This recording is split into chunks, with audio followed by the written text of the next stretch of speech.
अस्सलाम वालेकुम स्टूडेंट।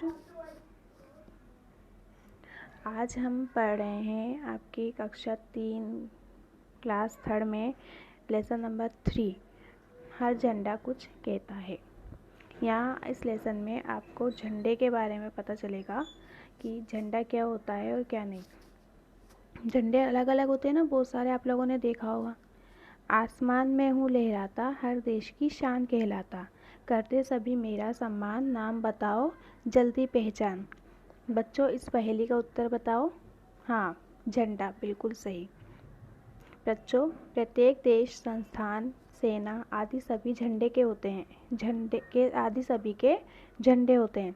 झंडे का क्या महत्व होता है तथा यह किस किस स्थान पर किस रूप में प्रयोग किया जाता है, आइए इस पाठ के द्वारा हम प्रश्नों के उत्तर जानेंगे।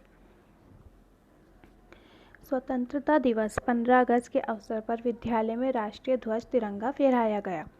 हमारा राष्ट्रीय ध्वज क्या है? तिरंगा। केशिवा की आंखों में अपने देश के झंडे के प्रति सम्मान झलक रहा था और कुछ प्रश्न भी उसके मन में उठ रहे थे। आखिर झंडा होता क्या है? ये क्यों बनाया जाता है? इन्हीं सवालों के बारे में सोचते हुए केशिवा घर आ गई। हाथ मुंह धोकर फ्रिज से सैंडविच और जूस निकाला और सीधे अपने कमरे में जाकर कंप्यूटर खोल लिया। सर्च इंजन पर फ्लैग लिखते ही जानकारी का खजाना उसकी आंखों के सामने वह पढ़ने लगी। मतलब उसने क्या करा कि सर्च पे जाकर के फ्लैग लिखा और जो उसको ओपन करा तो झंडे के बारे में जितनी भी इंफॉर्मेशन थी वो सारी उसके सामने आ गई। झंडों की दुनिया अनोखी है। ये केवल कपड़े का एक टुकड़ा भर नहीं बल्कि विभिन्न देशों, संस्थाओं, सेनाओं आदि के प्रतीक है, मतलब पहचान है। पुराने समय में झंडे वृक्षों की छाल या जीव जंतुओं की खाल आदि से बनाए जाते थे। पहले के ज़माने में क्या होता था, कपड़ा तो था नहीं, तो झंडे कैसे बनते थे? वृक्ष मतलब पेड़ों की छाल, जो पेड़ों के पतली पतली ले उतार लेते हैं ना, उनसे, या फिर जानवरों की खाल जो होती है उनसे बनाए जाते थे ताकि इन्हें आसानी से लाया ले जाया जा सके। कपड़े के आविष्कार के बाद झंडे कपड़े पर ही बनाए जाने लगे। हर झंडे का एक विशेष और निश्चित अर्थ होता है। कारों की दौड़ में काले और सफ़ेद चेक वाले झंडों का अर्थ है कि कार दौड़ अब समाप्त हो गई। आप लोगों ने देखा होगा जब रेस होती है कार की तो ऐसा झंडा लहराया जाता है। सॉरी,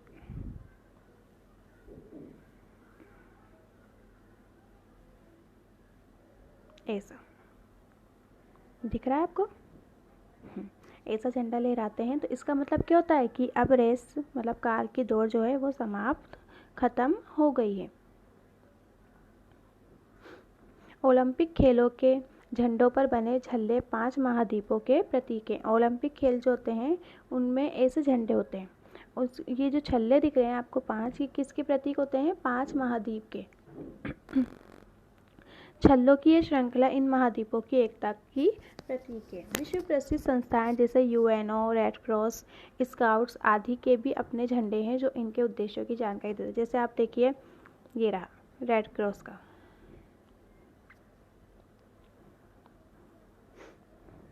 जब किसी जहाज पर बैंगनी झंडे पर काला गोला दिखाया जाए तो इसका मतलब है कि वे जहाज संकट में है। आप ये देखिए, अगर कोई सा जहाज होता है उसमें बैंगनी झंडा होता है, उस पर ऐसे काला गोला दिखता है तो वो क्या उसका मतलब क्या होता है कि वो जहाज क्या है? खतरे में है। कुछ झंडे एक ही रंग के होते हैं जैसे सफ़ेद, लाल, काला या पीला। सफ़ेद झंडे का अर्थ है संधि या समर्पण, मतलब आपस में मिल जाना, लड़ाई झगड़े को ख़त्म कर देना। चीन में सफ़ेद रंग को शोक का प्रतीक माना जाता है। लाल रंग खतरे का प्रतीक होता है, मतलब ये दिखाता है कि आगे क्या है? खतरा है। तथा इसके विपरीत हरे रंग का झंडे का अर्थ है सब ठीक ठाक और सुरक्षित है। पीला रंग गंदगी और महामारी का प्रतीक है। अगर पीले रंग का झंडा हो तो इसका मतलब क्या है कि आगे बहुत ज़्यादा गंदगी है। काले रंग का झंडा शोक, मृत्यु या विरोध का संकेत देता है। जब किसी राष्ट्र के जाने माने नेता या विशेष व्यक्ति का निधन हो जाता है तो अपना राष्ट्रीय ध्वज झुकाकर उन्हें श्रद्धांजलि अर्पित करता है। मतलब कोई जाने माने नेता होते हैं, बड़े बड़े लोग, उनका अगर वो लोग मर जाते हैं तो हमारे जैसे राष्ट्र के अंदर उनको श्रद्धांजलि देने के लिए झंडे को क्या करा जाता है? झुकाया जाता है। किसी भी देश का राष्ट्रीय ध्वज उस देश के सम्मान का प्रतीक होता है। वे उस देश के सांस्कृतिक मूल्यों, इतिहास और दर्शन को बताता है। झंडों की दुनिया में खोई केशिवा को सैंडविच और जूस का ध्यान ही नहीं रहा। तभी लाइट चली गई। उसने अपना सैंडविच और जूस उठाया और गुनगुनाते हुए कमरे से बाहर निकल आई। तू मान है हमारा, तू शान है हमारी, तू जीत का निशान है, तू जान है हमारी। आकाश और ज़मीं पर हो तेरा बोलबाला, झुक जाए तेरे आगे हर तख्तो ताज वाला। ठीक है, ये लेसन आपका पूरा हो गया है। आपको इसके क्वेश्चन आंसर मैं अगली नेक्स्ट वीडियो में कराऊंगी।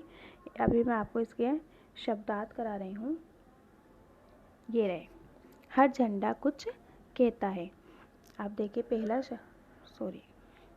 ये रहे, हर झंडा कुछ कहता है। इसमें शब्दार्थ देखिए, पहला है स्वतंत्रता मतलब आज़ादी, दूसरा है आविष्कार मतलब खोज, तीसरा है संधि मतलब मेल या समझौता, चौथा है विपरीत मतलब उल्टा, पांचवा है निधन मतलब मौत, छठा है श्रृंखला मतलब श्रेणी या कतार, सेवेंथ है प्रतीक मतलब निशान या चिन्ह, और 8 है सुरक्षित मतलब संभला हुआ।